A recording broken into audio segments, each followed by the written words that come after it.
नमस्कार बच्चों, मेरा नाम है राहुल और आप देख रहे हैं वैसे क्लास। तो वर्कशीट 80 कारपत्रक 80 1-2-2021 डेट भी अच्छी है। कक्षा 9 विषय विज्ञान। क्या हमारे आसपास के पदार्थ शुद्ध हैं? पुनरावृत्ति। कोरोना वायरस हर जगह फैल जाता है, पाठ में भी आ गया है। तो चलिए इसे देख लेते हैं, चीज़ें कहाँ से हैं कहाँ से नहीं आई। देखो पुनरावृत्ति, ये वर्कशीट। क्या हमारे आसपास के पदार्थ शुद्ध हैं? तो वर्कशीट आपकी जो 4 से 10 है वो आपने यही कर रखी है। अब इसकी पुनरावृत्ति तो कौन से आपका अध्याय नहीं कराया गया है? जीवन में विविधता, ये चैप्टर नहीं है। और आपका ध्वनि भी नहीं है क्योंकि ये करा ही नहीं गया। प्राकृतिक संपदा भी नहीं है। खाद्यों में संसाधनों में सुधार ये भी नहीं है। अगर समझ रहे हो, मतलब पुनरावृत्ति का मतलब होता है जो चैप्टर पे निशान नहीं लगे हैं बच्चों वो नहीं आएंगे अब। ठीक है, तो ध्यान से देख लेना कौन कौन सी वर्कशीट है। तो चलिए पुनरावृत्ति के दायरे के अंदर जो वर्कशीट आई उसे पढ़ना शुरू कर देते हैं। क्या हमारे आसपास के पदार्थ शुद्ध हैं? पुनरावृत्ति। मिश्रण, ये सब चीज़ आप पहले भी कर चुके हैं। ठीक है, ये इस बार रिवीजन में होगा तो थोड़ा सा फास्ट होगा, आपको पता ही है। मिश्रण 2 या 2 से अधिक शुद्ध पदार्थों से मिलकर बनता है। जैसे आपको पहले भी पता है, 2 या 2 से अधिक पदार्थों को हम मिश्रण कहते हैं। मिश्रण 2 प्रकार के होते हैं, समांगी मिश्रण, विषमांगी मिश्रण। जैसे तो यहाँ पे कुछ थोड़ा सा दिखाई भी गया है। आगे बढ़ते हैं। मिश्रण 2 या 2 से अधिक शुद्ध पदार्थों से मिलने से बना होता है। मिश्रण के अवयवी पदार्थ का कोई नियत अनुपात नहीं होता।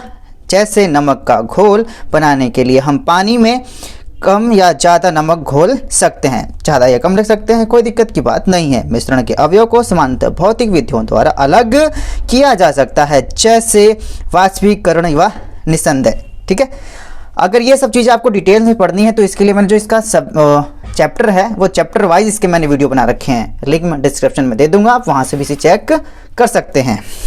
अगला पॉइंट है, अवयवी पदार्थ से मिलने के आधार पर मिश्रण 2 प्रकार के होते हैं। आपको पहले ही पता है, समांगी मिश्रण, विषमांगी मिश्रण, सात मिश्रण, असात मिश्रण।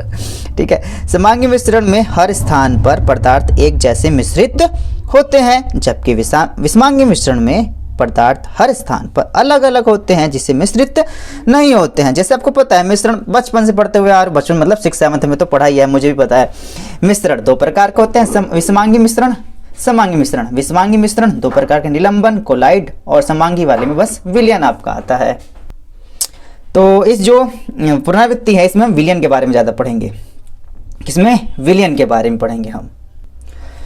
विलयन 2 या 2 से अधिक पदार्थों का एक समांगी मिश्रण विलयन कहलाता है। 2 या मिश्रण, देखो मिश्रण के अंदर 2 या 2 से अधिक पदार्थ होंगे, लेकिन कैसा है? समांगी मिश्रण। जैसे नमक का घोल, द्रव विलयन, वायु गैसीय विलयन तथा मिश्र धातु। देखो मिश्र धातु भी इसके अंदर आती है। ठोस विलयन, ठोस विलयन देखा कभी आपने? बिल्कुल, मिश्र धातु जो होती है ठोस विलयन का उदाहरण है, काफी अच्छा है।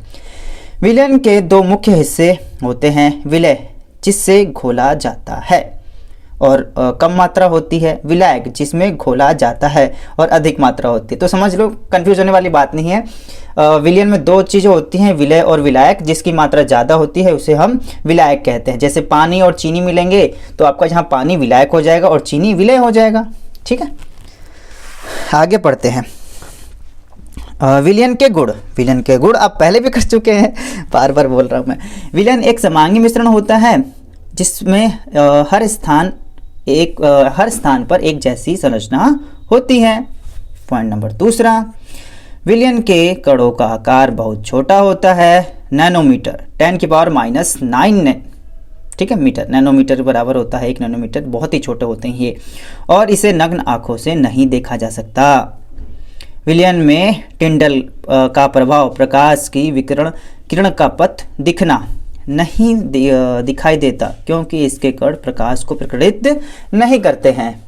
अब देखो टिंडल प्रभाव मैं आपको बताता हूँ। जैसे आपने किसी दीवार में से छेद होता होगा, वहाँ पे सूरज की जब रोशनी आती है वो जब दिखाई देता है तो उस लाइन को ही हम टिंडल प्रभाव कह सकते हैं। और ये क्या होता है, आपका विलयन में नहीं दिखाई देता, क्योंकि इसमें इतने छोटे छोटे कण होते हैं, वो प्रकाश को प्रकटित नहीं करते। जो प्रकाश के रास्ते में कोई भी चीज़ आती है तो वो प्रकाशमय हो जाती है, तो वो ये चीज़ें नहीं कर पाते, जिस वजह से ये टिंडल प्रभाव नहीं दिखा पाते। विलयन के अवयवी पदार्थों को निस्संदेह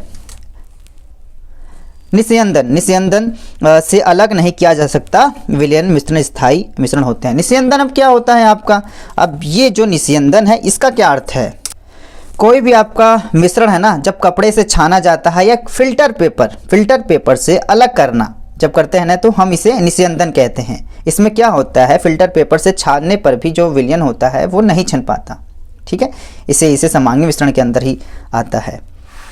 मिश्र धातु, अब मिश्र धातु के बारे में कई बार इंपॉर्टेंट क्वेश्चन है और अब इसे आप ध्यान से पढ़िएगा। मिश्र धातु को ठोस विलयन कहा जाता है क्योंकि समांगी मिश्रण की तरह इनकी संरचना हर स्थान पर एक जैसी होती है और यह अपने अवयवी पदार्थों के सभी गुणों को प्रदर्शित करते हैं। इसके पदार्थ भिन्न भिन्न मात्रा से जुड़े हो सकते हैं, जैसे पीतल जिंक 30% और तांबा 70% से बना एक मिश्र धातु होता है, ठीक है। जब आपने पीतल देखा ना, जो पीले पीले रंग का होता है, सोने जैसा दिखाई देता है, तो उसमें जिंक 30% होता है और जबकि तांबा 70%।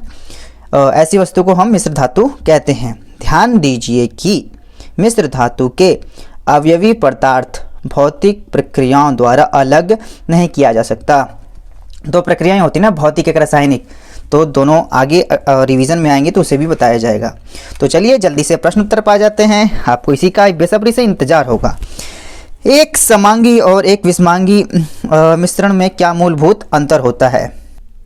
आप जो ऊपर दिया गया है वहाँ से भी लिख सकते हैं, लेकिन मैंने इस प्रकार से लिखा है, आप इस प्रकार से भी लिख सकते हैं। समांगी मिश्रण जिसमें पदार्थ परस्पर पूर्ण रूप से मिश्रित होते हैं और एक दूसरे के अविभेद होते हैं, जैसे जल और चीनी का विलयन। विषमांगी मिश्रण जिसमें पदार्थ पृथक रहते हैं और एक पदार्थ छोटे छोटे कणों के रूप में दूसरे पदार्थ के हर जगह फैला रहता है, जैसे चीनी और बालू का मिश्रण, ठीक है, इस प्रकार से लिख सकते हैं। प्रश्न नंबर 2, हम मिश्र धातु को समांगी मिश्रण में क्यों गिनते हैं। मिश्र धातु अभी हमने पढ़ा था ना, तो इससे लिखेंगे किस प्रकार से। मिश्र धातु की संरचना हर स्थान पर एक जैसी होती है और मिश्र धातु के अवयवी पदार्थ भौतिक क्रियाओं द्वारा अलग नहीं किया जा सकता, इसलिए इसे हम मिश्र धातु कहते हैं या मिश्र धातु के अंदर गिनते हैं। प्रश्न नंबर 3, निम्नलिखित विलयनों के विलय और विलायक। विलय और विलायक, देखो हमने पहले ही बताया था विलय और विलायक। देखो विलय और विलायक, विलय और विलायक लिखिए। वातित पे, अरे जो आप ये कोका कोला वगैरह ड्रिंकिंग वगैरह करते हो ना, उसकी बात चल रही है। इतनी कई बार शुद्ध हिंदी लिख देते हैं ये, ठीक है, कोल्ड ड्रिंक लिख देते तब भी चल जाता है, लेकिन पेपर में कोल्ड ड्रिंक करके ही आया, मैं कई बार देखा है मैंने। वातित पे टिंचर आयोडीन वायु तथा नींबू और नींबू पानी में। अब देखो ये रहा, तो इस प्रकार से लिखना, जो विलय है उसकी मात्रा कम होती है और जिसकी मात्रा ज़्यादा होगी वो विलायक कहलाएगा। ये आप यहाँ पे भी कोने कोने लिख रहे तो ज़्यादा अच्छा रहेगा आपका। वातित पे, इसमें जो आप ढक्कन खोलते हैं से आवाज़ आती है ना, वो कार्बन डाइऑक्साइड होती है आपकी, और इसमें जल होता है और वह बहुत सारी चीज़ें होती हैं, चीनी वगैरह। टिंचर आयोडीन पोटेशियम आयोडाइड, इसके अंदर क्या होता है, पोटेशियम आयोडाइड, और किसके अंदर में सब एथेनॉल लिखा है, लिखते हैं नाम पे गलत हो जा रहा था। एथेनॉल ये एक ही चीज़ है, एथेनॉल एथेनॉल एथेनॉल। एथेनॉल जानते हैं ना, जो दारू होती है, आपको उसको साइंस में एथेनॉल कहा जाता है, ठीक है। इसके साथ जल भी आ सकता है। अगला है वायु। वायु के अंदर सबसे विलायक कौन सी, नाइट्रोजन सबसे ज़्यादा पाई जाती है, ज़्यादा मात्रा में है नाइट्रोजन, सब पता है ना 78%, तो नाइट्रोजन है, इसी वजह से हम नाइट्रोजन को लेते हैं। और जो बाकी अन्य गैस हैं वो इसके नीचे आती हैं, 21% ऑक्सीजन हो गया, उससे नीचे कार्बन डाइऑक्साइड हो गया, ठीक है, बाकी चीज़ें। और नींबू पानी में, नींबू आपका विलय के अंदर, और विलायक क्या है, इसे पानी, ठीक है, पानी की मात्रा ज़्यादा होती है, देख रहे हो ना, तो नींबू जो होता है उसका कलर चेंज बदल जाता है बाद में, ठीक है। तो इस प्रकार से तीसरे का उत्तर हो गया आपका। प्रश्न नंबर 4, आपकी बार 6 दे रखे हैं, देख रहे हो, हिंदी में भी 7, इसमें 6, पता नहीं मैथ में 10 दे देंगे।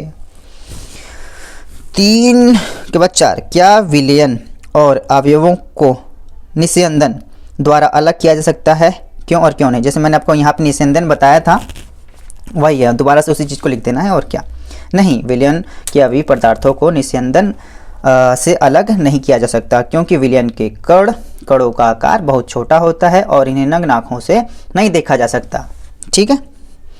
फिल्टर पेपर से जब अलग करते हैं तो उसे निस्यंदन कहते हैं। कपड़े से छानना निस्यंदन कहलाता है। दोबारा बता देता हूँ बस।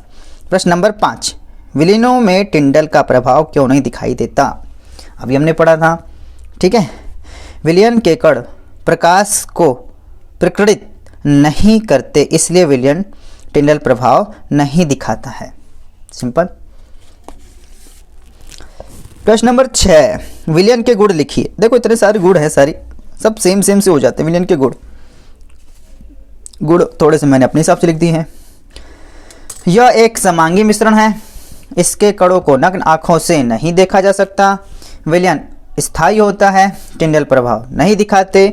विलयन के कण छानन कागज में से पार निकल जाते हैं। समझ रहे हो, ये लास्ट में मैंने लिख दिया है, इसे ही निस्यंदन कहते हैं। विलयन के कण छानन कागज छानन कागज, इतनी सुदिंदी, फिल्टर पेपर से पार निकल जाते हैं। ठीक है, तो ये आज की आपकी वर्कशीट यहाँ पे समाप्त हो जाती है।